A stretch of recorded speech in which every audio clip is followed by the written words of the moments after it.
Sisterhood is really central to the story that we're telling in Manydown. In the play version, it's just two characters, Jane and Cassandra. In the film version, there's one other character who I won't spoil.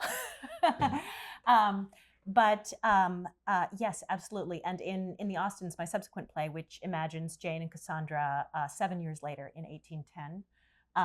By that time, they're living in the house at Chawton Cottage, the household at Chawton Cottage with their mother and Martha Lloyd, who seems to have been another great love of Jane's life, I think.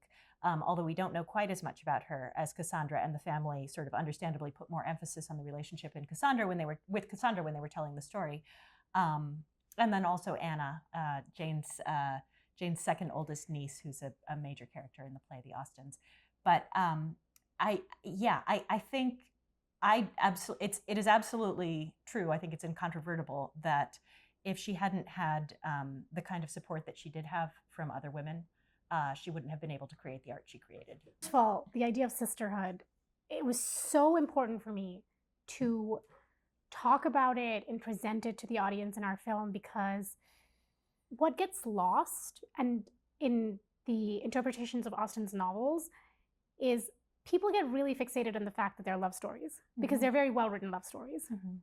And at the time when marriage was seen primarily as a means to gain a material end and for like social class and social alliances, the idea of a companionate marriage was still very new and romanticized. And I would like to say, probably even today, like the idea of like really truly falling in love with someone before you decide to marry them is still considered extremely romantic and unrealistic in a lot of circles. And it's like 250 years after Austen was born, here we are.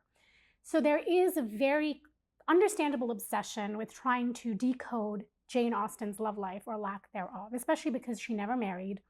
So we know about this broken engagement. We know she may or may not have had a flirtation with a man named Tom Lefroy. And so I understand why people are obsessed with it.